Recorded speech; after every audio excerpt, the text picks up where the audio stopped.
ഞാൻ ഒരു ചെറിയ യാത്ര പോകുന്നു. സ്ഥലം നമ്മൾക്ക് അവിടെ ചെന്നിട്ട് കാണാം. നിങ്ങളും എൻ്റെ കൂടെ പോരുന്നുണ്ടല്ലോ. എറണാകുളം സൗത്ത് റെയിൽവേ സ്റ്റേഷനിൽ നിന്ന് ട്രെയിൻ പുറപ്പെട്ടു. ആലപ്പുഴ ഭാഗത്തേക്ക് പോകുന്ന വഴിയിലുള്ള ഒരു സൈഡിലെ കാഴ്ചകളാണ് നമ്മൾ കാണുന്നത്. നിങ്ങൾ പ്രത്യേകം ശ്രദ്ധിക്കണം. നമ്മൾ പോകുന്ന വഴി എത്ര പള്ളികൾ കാണും, എത്ര അമ്പലങ്ങൾ കാണും. അതുകൊണ്ടാണല്ലോ കേരളത്തിൽ ദൈവത്തിൻ്റെ നാട് എന്ന് വിളിക്കാൻ തുടങ്ങിയത്. ഇതാണ് ആദ്യത്തെ റെയിൽവേ ഗേറ്റ്. ഇത് തുറക്കാറില്ല. വണ്ടികളോടൊന്ന് രണ്ട് സൈഡ് പാർക്ക് ചെയ്യാൻ അതുകൊണ്ട് സൗകര്യപ്പെടും. ഇതിൻ്റെ മറുവശമാണ് പനമ്പള്ളി നഗരം. ഇതാണ് ആദ്യത്തെ പള്ളി. വണ്ടികൾ ഇന്ന് വരും കേട്ടോ. കണ്ട് നിങ്ങൾ മടുക്കരുത്. വണ്ടികളല്ലേ, വണ്ടികൾ അവിടെ നിന്നോട്ടെ. ഇതാ നമ്മുടെ ട്രെയിൻ സ്പീഡ് കൂട്ടിക്കൊണ്ടിരിക്കുന്നു. പോകുന്ന വഴി എവിടെയെങ്കിലും ഒരു കൃഷി സ്ഥലം നിങ്ങൾക്ക് കാണാൻ സാധിക്കുമോ? കാണാൻ സാധിക്കില്ല. ഇതൊക്കെ കാട് പിടിച്ച് കിടക്കുന്ന സ്ഥലങ്ങളാണ്. ഇത് ഒരു അമ്പലവും കൂടി വന്നു. അമ്പലങ്ങൾ ഇനിയും വരും, വന്നോട്ടെ. ഇവിടെ ഒരു കൃഷിയും നിങ്ങൾക്ക് കാണാൻ കഴിയില്ല. പക്ഷെ തെങ്ങുകളുണ്ട്. അത് ഇന്നത്തെ ആൾക്കാർ നട്ട തെങ്ങുകളല്ല, പൂർവികർ നട്ട തെങ്ങുകൾ ഇപ്പോഴും നിലനിൽക്കുന്നു എന്ന് മാത്രം. നമ്മുടെ നാട്ടിൽ ആരും കൃഷി ചെയ്യുന്നില്ല. ഒരു പറമ്പ് വെളിസ്ഥലത്ത് പോലും ഒരു തെങ്ങ് നട്ടാൻ ആരും പരിശ്രമിക്കുന്നില്ല. ഇതാ ഒരു പുഴ കടന്ന് അങ്ങനെ നമ്മുടെ ട്രെയിൻ പോയിക്കൊണ്ടിരിക്കുകയാണ്. ഇതൊരു ചെറിയ പുഴയാണ്. വലിയ പുഴ വന്നു കഴിഞ്ഞു. ബാക്കിയുള്ള നാടുകളിൽ റെയിൽവേ സ്റ്റേഷൻ വിട്ടാൽ കൃഷി സ്ഥലങ്ങൾ, അത് പടർന്നു കിടക്കുന്ന കൃഷി സ്ഥലങ്ങൾ, അതെല്ലാം കൃഷി ചെയ്യുന്നത് കാണാം. പക്ഷേ കേരളത്തിലോ കൃഷി ചെയ്യുന്ന ഒരു സ്ഥലം കാസർഗോഡ് നിന്ന് തിരുവനന്തപുരം വരെ സഞ്ചരിച്ചാൽ കാണുകയില്ല. തെങ്ങുകൾ കാണാം. അത് പൂർവികർ നട്ട തെങ്ങുകൾ. നമ്മുടെ തലമുറ യാതൊരു കൃഷിയും ചെയ്യുന്നില്ല. പറമ്പിൽ ഒരു വാഴ വെക്കുന്നുണ്ടോ? അതുപോലും ഉണ്ടാവുകയില്ല. ഒരു ശുശ്രൂഷയും നടത്തേണ്ട ആവശ്യമില്ലാത്ത പപ്പായ ആ വെള്ളം വീഴുന്ന ഭാഗത്തോ അലക്കുന്ന ഭാഗത്തോ വെക്കാറുണ്ട്. അതൊന്നും ചെയ്യാറില്ല. ഇതിനാണ് അതൊക്കെ ചെയ്യുന്നത്. നമുക്ക് കാശ് കൊടുത്ത എല്ലാം മേടിക്കാൻ കിട്ടും എന്ന ചിന്താഗതിയാണ് മലയാളികൾ.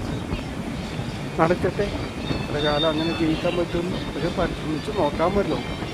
ഈ പാലത്തിൽ ബസ്സുകൾ ധാരാളം ഞാൻ കണ്ടില്ല.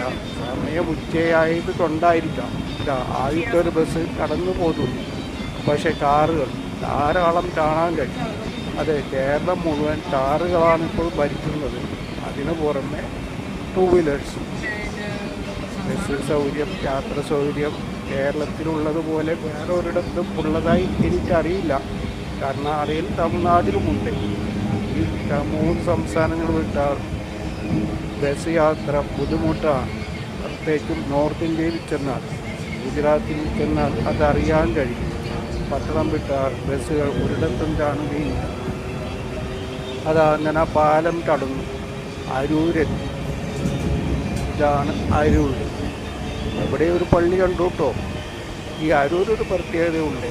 ഇവിടെ അധികം ചെമ്മീൻ ഷെഡുകൾ കാണാം. അതെ, കടലിൽ നിന്ന് പിടിക്കുന്ന ചെമ്മീൻ കഴുകി വൃത്തിയാക്കി തൊലി പൊളിച്ച് ടൈറ്റ് ചെയ്യുന്ന ഇൻഡസ്ട്രി എന്ന് പറയാം. അവർക്കിപ്പോൾ കഷ്ടകാലമായിരിക്കും. അമേരിക്ക ഇന്ത്യയിൽ നിന്ന് ഇമ്പോർട്ട് കുറച്ചുവല്ലോ. ഓരോ രാഷ്ട്രീയ നേതാക്കന്മാരും വരുമ്പോൾ അനുഭവിക്കുന്ന ദുരിതങ്ങൾ ജനങ്ങൾ മാത്രമല്ല വ്യവസായികളും തട്ടിക്കാരും അനുഭവിക്കും. ഈ കായലുകളിലല്ല മീൻ വളർത്തി പിടിച്ച് മീൻ വിറ്റ് ജീവിക്കാൻ അനുവാദം കൊടുത്തുകൂടെയോ സർക്കാരിന്? വലകളിട്ട് മീൻ വളർത്താനുള്ള സൗകര്യം ഇപ്പോൾ ഉണ്ടല്ലോ. മീൻ വിറ്റ് അവർ ജീവിക്കുന്നതോടൊപ്പം മീൻ മേടിച്ച് ജീവിക്കാൻ നമ്മളെയും പ്രാപ്തരാക്കും.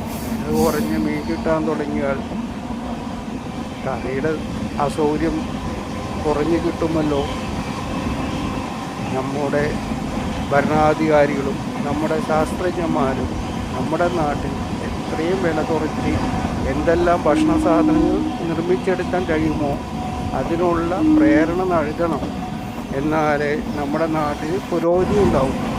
ഇതാ നോക്കൂ, എന്തോരം മീൻ വളർത്തൽ കേന്ദ്രങ്ങളായി രൂപപ്പെടുത്താൻ കഴിയുന്ന തോടുകൾ, കുളങ്ങൾ, കേവലം പള്ളി മാത്രം പോരാ, ഇവയെ പ്രോത്സാഹിപ്പിക്കണം.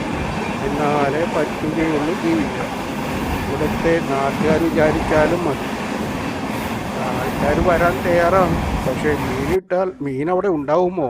എല്ലാം പിടിച്ച് നാട്ടുകാർ തിന്നുമില്ലേ? ഇതാ ഒരു റെയിൽവേ സ്റ്റേഷൻ, ഞാൻ ഇറങ്ങേണ്ട റെയിൽവേ സ്റ്റേഷനിലെത്തി. ഈ റെയിൽവേ സ്റ്റേഷൻ്റെ പേരാണ് മാരാരിക്കുളം റെയിൽവേ സ്റ്റേഷൻ.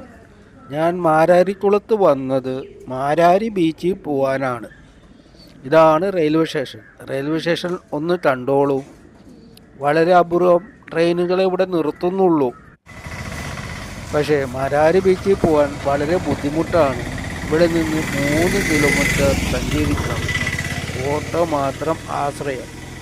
ചേർത്തലയിൽ നിന്ന് 10 കിലോമീറ്ററാണ് മാരാരിക്കുളം ബീച്ചിലേക്ക്. ചേർത്തലയിൽ നിന്ന് ബസ് കയറിയാൽ മാരാരിക്കുളം ബീച്ചിൻ്റെ തൊട്ടടുത്ത് വരെ എത്തും ബസ്. ഇതാ പോകുന്ന വഴി ഒരു അമ്പലം, നല്ല അമ്പലമാണ് കേട്ടോ. കാട് പിടിച്ച് കിടക്കുന്നതായിട്ട് തോന്നും. എൻ്റെ ചാനൽ സബ്സ്ക്രൈബ് ചെയ്യണം.